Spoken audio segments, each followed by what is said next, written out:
Hello students, good evening. Check कर लो, खाली आवाज आ रही हो तो हाँ बोलो।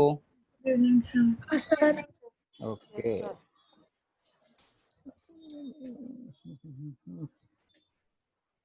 चलो। Sorry for today, actually ma'am को लगा कि मैंने बता दिया है, मुझे लगा कि मैम ने बता दिया है ओरल का, तो मिसअंडरस्टैंडिंग हो गई थी। सो आज आपको जलसा हो गया होगा आई थिंक, है ना सभी को। ऐसे कुछ करना तो होता नहीं है, और वैसे में भी छुट्टी आ जाए तो मजा आ गया होगा सभी को आई थिंक। चलो स्टार्ट करते हैं आज का lecture. This is the fourth lecture, not third, it's a fourth lectures of chapter number 3। Okay, आज का हमारे ये लेक्चर्स लास्ट लेक्चर्स हो सकता है आपका इस चैप्टर का, क्योंकि बाकी कुछ है नहीं, थोड़े सम और लास्ट एक्सरसाइज तो थियोरिकल जैसी है। स्टार्ट करते 9th नंबर का सम। चलो क्वेश्चंस में थोड़ा मैं उसको बड़ा बना देता हूँ। ओके, 120 डिग्री यहाँ दिया हुआ है, तो बच्चों find the value of x. कोई बता सकता है वैल्यू ऑफ एक्स कितना होगा?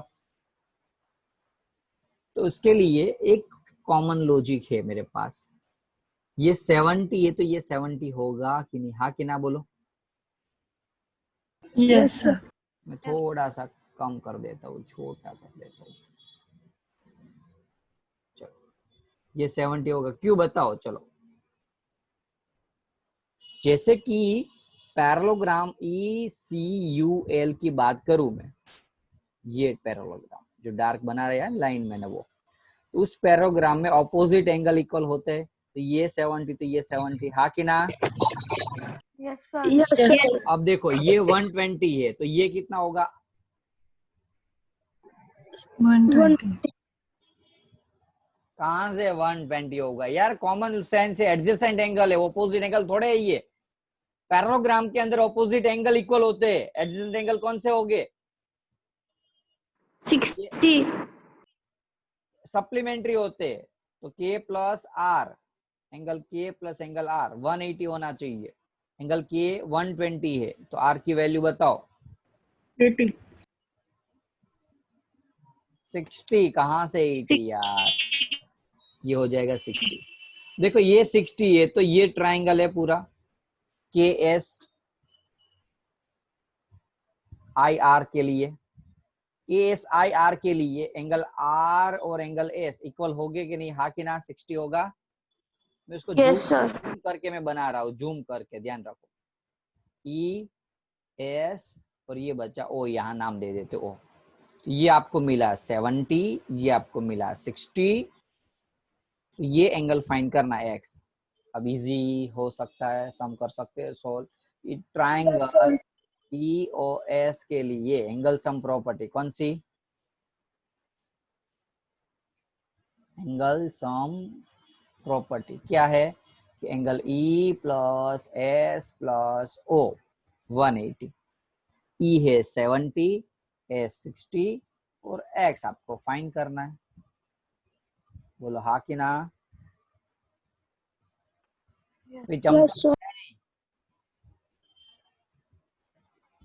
आंसर आएगा 50 डिग्री। समझ में आया सभी को? फिर से रिपीट कर रहा हूँ, ध्यान दो ध्यान दो। यहाँ से एक ही बार रिपीट करूंगा। ये 70 डिग्री है तो ये 70 डिग्री होगा ऑपोजिट एंगल E और L। क्या है? Opposite angle of parallelogram. Parallelogram के शॉर्ट फॉर्म में 120। देखो ऑपोजिट एंगल इक्वल होते हैं। ये ट्राइंगल यदि पैरेललोग्राम है ना, यदि ये ट्राइंगल पैरेललोग्राम है ना, तो ये यदि 100 है तो सामने वाला 100 होगा, और एडजेसेंट एंगल ये 80 तो इसका अपोजिट 80।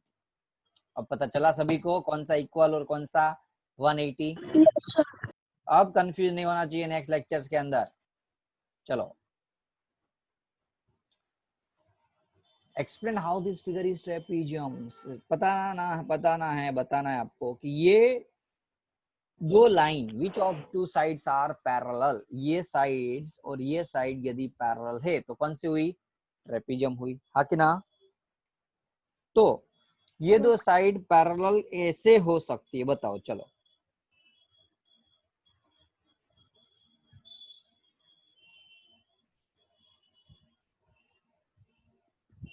बोलो। सर फिर से क्वेश्चन बोलो। Angle M plus angle L is equals to, check करो कितना हो रहा है, एम 100, 180। एल 180। 80, तो आंसर हुआ 180। तो याद करो पैरेललोग्राम का वो रूल्स कि एडजेसेंट एंगल का सम 180 होता है, हाँ कि ना?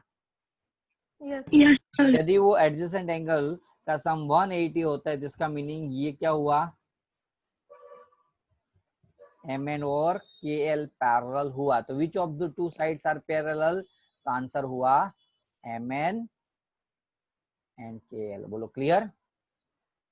Yes sir. और एक साइड पैरेलल है एंड यहाँ देख सकती हो K N is not parallel to M L, है पैरेलल। ये पैरेलल तो पता है ना, ऐसे पैरेलल लाइन बोलते हैं जिसका दोनों के बीच का डिस्टेंस इक्वल आना चाहिए, इसको पैरेलल लाइन बोलते हैं। यहाँ आप देख सकते हो के एन और एम एल दोनों के बीच का डिस्टेंस अलग अलग है, यहाँ छोटा है, यहाँ बड़ा है, यहाँ बड़ा है, ऐसा अलग अलग है, तो पैरेलल नहीं है। एक साइड पैरेलल है, एक साइड पैरेलल नहीं है, इसीलिए कि एन के एल एम इज ट्रेपीजम्स। बोलो क्लियर हुआ सभी को? Yes sir. ओके, श्योर, पता चला? Yes sir. ओके, एक मिनट हो।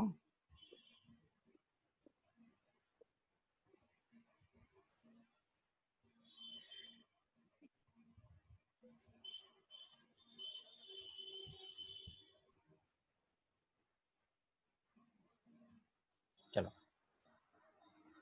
नाउ नेक्स्ट टॉपिक पे, नेक्स्ट सम में जाते हैं। Angle C in the figure 3.33 if A B parallel to D सी।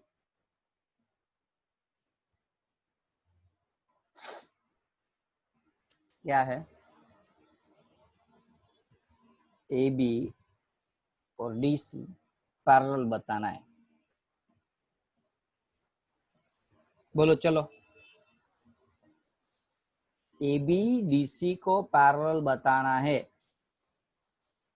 तो एंगल सी, यदि बताना नहीं, सॉरी, ए बी और डी सी पैरेलल है, यानी कि एडी और डीसी पैरेलल है, एडी और डीसी पैरेलल तो नहीं है, नहीं है, एक मिनट हो, ए डी और यस सर पैरेलल यहाँ है। कुछ गड़बड़ है, यहाँ सॉरी यहाँ बी है, हाँ, okay okay okay okay okay, A B था नहीं, डी नहीं था।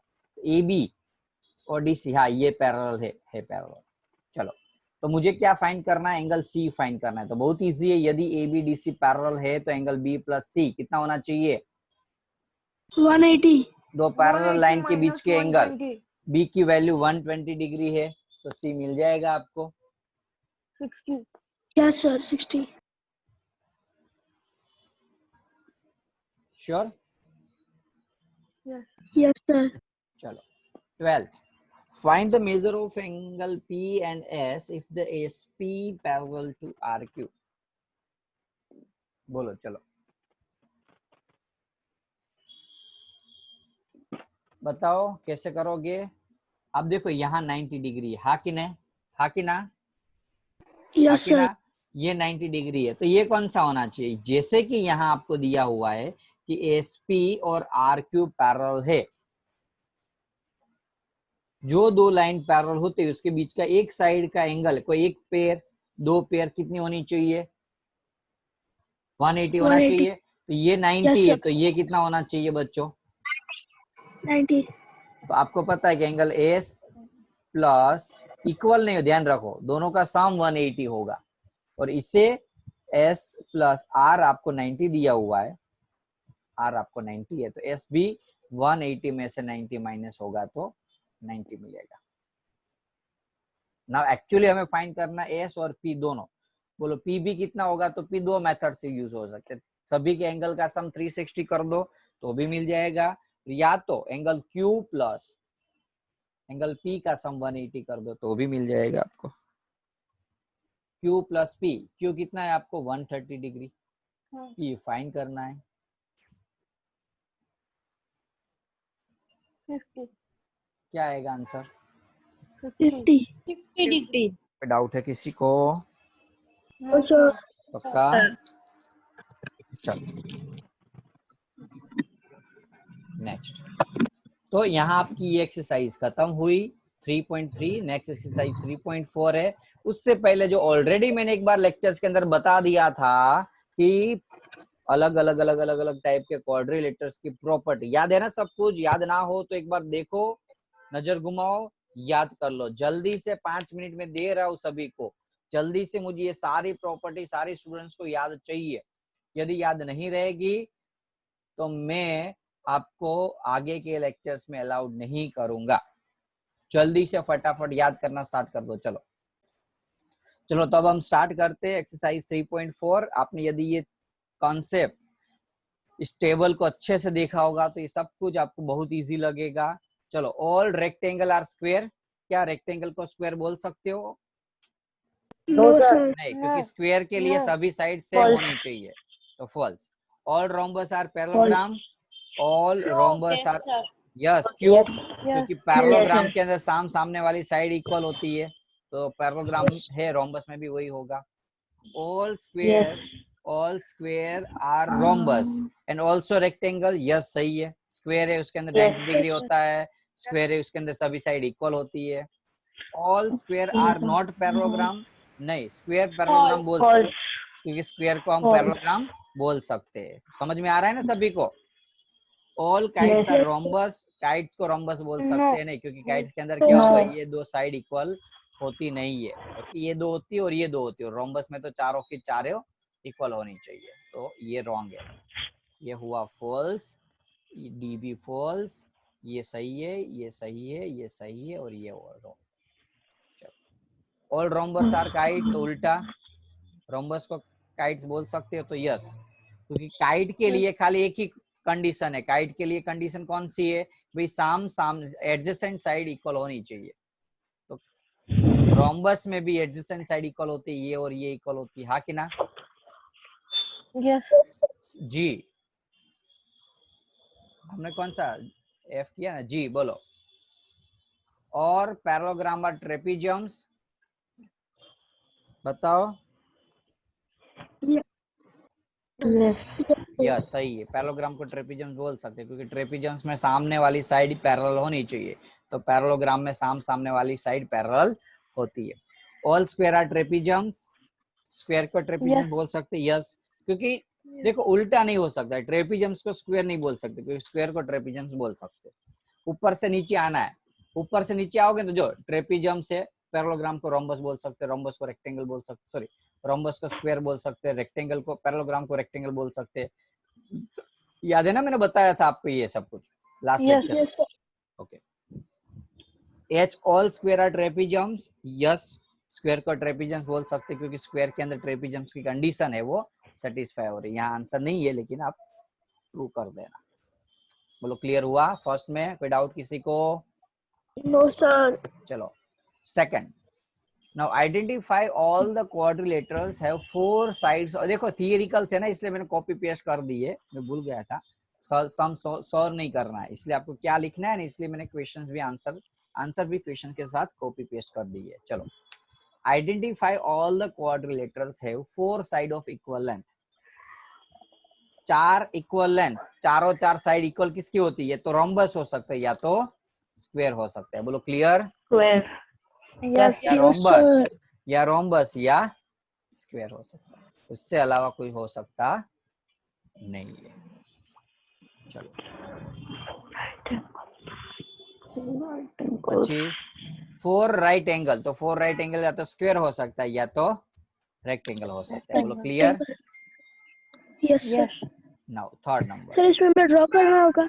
ड्रॉ तो करने की जरूरत नहीं है मुझे, हमें, क्योंकि यहाँ ऐसा कुछ बताया नहीं है हमें। Okay, Yes.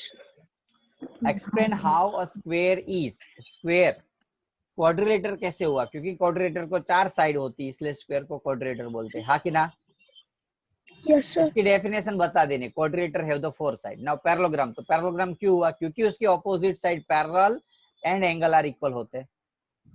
पैरेललोग्राम के अंदर क्या होता है बच्चों? ऑपोजिट साइड इक्वल होती है Opposite sides. और ऑपोजिट एंगल इक्वल होते हैं, हाँ कि ना? Yes, sir. Yes. तो इसलिए पैरेललोग्राम को स्क्वायर बोल सकते हैं। रोम्बस, तो रोम्बस किसको बोलते हैं? तो रोम्बस में 4 साइड इक्वल होती है, हाँ कि ना? Yes. और डायगोनल्स बाय ना याद रहे तो ये याद कर देना है। देखो जैसे यहाँ रोम्बस, तो ऑल द प्रॉपर्टी पैरेललोग्राम, तो पैरेललोग्राम बोल सकते हैं, रोम्बस को पैरेललोग्राम बोल सकते हैं, सॉरी पैरेललोग्राम को रोम्बस बोल सकते हैं। दूसरा, diagonals bisect each other and equal length and opposite side are parallel, तो ये सब कुछ यहाँ लिखा हुआ है, देखो रोम्बस में, है कि नहीं? तो प्रॉपर्टी याद रखोगे ऊपर वाले टेबल में से, तो ये सारे क्वेश्चन आज आप कर सकोगे। रेक्टेंगल, तो रेक्टेंगल किसको बोलते हैं बच्चों? रेक्टेंगल किसको बोलते हैं? Sir, its angle is 90 degree. Yes, इसके एंगल होते हैं उसको हम 90 डिग्री होते उसको हम रेक्टेंगल बोलते हैं। बोलो क्लियर हुआ? थर्ड नंबर में कोई डाउट किसी Yes, को? sir. No, Oh, sir. sir. Fourth number, name the quadrilateral whose diagonals bisect each other, उसके डायगोनल्स बाइसेक्ट करते हैं, तो पैरेललोग्राम, रोम्बस, स्क्वायर और रेक्टेंगल, ऑलमोस्ट सभी के डायगोनल्स एक दूसरे को बाइसेक्ट कर रहे होते हैं। क्लियर? अलावा ट्रेपीजियम्स और काइट्स, काइट और ट्रेपीजियम्स के अलावा बाकी सारे के एक दूसरे को बाइसेक्ट करते हैं। और परपेंडिकुलर बाइसेक्ट, परपेंडिकुलर किसका होता है? जिसकी साइड इक्वल होती है। साइड किसकी इक्वल होती है? तो rhombus and square. Rhombus and square. Okay, ऐसे डायगोनल जिसके ऑपोजिट ओके, क्लियर हुआ कि नहीं? कोई डाउट इसमें? No, sir. बाइसेक्ट भी कर रहे हैं और इक्वल भी होते हैं, तो ये भी सेम, दोनों सेम। परपेंडिकुलर बाइसेक्ट का मीनिंग ये हुआ कि इक्वल भाग में कन्वर्ट करना, हाँ कि ना? Yes, sir. कोई डाउट है Yes. किसी को? No, No, sir. sir. यहाँ रेक्टेंगल और स्क्वायर आएगा और ऊपर रोम्बस और स्क्वायर आएगा, ध्यान रखना। बाइसेक्ट हो तो रोम्बस स्क्वायर और इक्वल हो तो रेक्टेंगल स्क्वायर। Rectangle square. कोई डाउट नहीं है ना? No, No. sir. Explain why a rectangle is convex quadrilaterals. Rectangle किस लिए रेक्टेंगल इज कन्वेक्स, कन्वेक्स यानी कि क्या है? सर बाहर और इसके डायग कॉमन लॉजिक है, जिसके एंगल ऐसे हो बाहर, इसको कॉन्वेक्स बोलते हैं, और ये इसको कॉनकेव बोलते हैं। तो ये कौन सा हुआ? कॉन्वेक्स। तो कन्वेक्स क्वाड्रेटर, यस। रेक्टेंगल क्या है? कन्वेक्स क्वाड्रेटर है, यस। आंसर क्या आएगा? यस, क्योंकि both the diagonals lies inside, जिसके डायगोनल्स क्या होते हैं? इनसाइड लाई करते हैं। आप देखो इसके डायगोनल्स ड्रॉ करोगे तो अंदर आया, और इसके डायगोनल्स चेक करो, इसका डायगोनल्स चेक करो, बाहर आ रहा है कि नहीं? Yes sir. Next, last question of this chapters. Okay, मजा आ गया तो लेक्चर्स भी छोटा सा और टेस्ट भी नहीं हुई, लेकिन डोंट वरी, मैं आपको होमवर्क ज्यादा देने वाला हूँ। ABCD पूरा का पूरा चैप्टर 1 टाइम प्रैक्टिस करके मुझे आज शाम को ही भेज देना है। क्लियर? पूरा चैप्टर 1 टाइम यस सर। आज शाम को, पूरा चैप्टर 1 टाइम आज शाम को। क्लियर है? सर ये वाला चैप्टर ना? नहीं नहीं Yes, नहीं, sir. ये नहीं, दूसरा वाला। अरे भाई कौन सा सर? ये चैप्टर चल रहा है तो यही होगा ना यार। ओके, यही चैप्टर पूरा 1 टाइम लिखना है, प्रैक्टिस करना है। चलो 6 नंबर का लास्ट है, सोल्व कर लेते। चलो जल्दी से फटाफट से, जिसका भी होमवर्क शाम तक नहीं आया उसको मैं यहाँ से फोन करूंगा, शाम को 10 बजे तक मुझे भेज देना है। कर लोगे ना 10 बजे तक? चलो कोई बात नहीं, थोड़ा कम कर देता हूँ, डोंट वरी। एक्सरसाइज 3.3 तो कर सकोगे ना? Yes sir. Yes sir. चलो एक्सरसाइज 3.3 और एग्जाम्पल इल्यूस्ट्रेशन आते हैं ना आपको? Yes sir. एग्जाम्पल आते हैं कि नहीं एक्सरसाइज के अलावा के? Example and exercise 3.3 and 4। Sir example 3.2 के बाद के या पूरे चैप्टर के? नहीं, सारे होल चैप्टर के सारे एग्जाम्पल, होल चैप्टर के एक्सरसाइज 3.3 और एक्सरसाइज 3.4। बोलो क्लियर हुआ सभी को? तो लास्ट Yes, sir. सम ले लेते हैं। ABC is right angle triangle, triangle है ABC राइट एंगल। ध्यान रखना, यहाँ जो दिया हुआ है उसके अंदर नहीं, जो ड्रॉ कर रहा हूँ उसके ऊपर।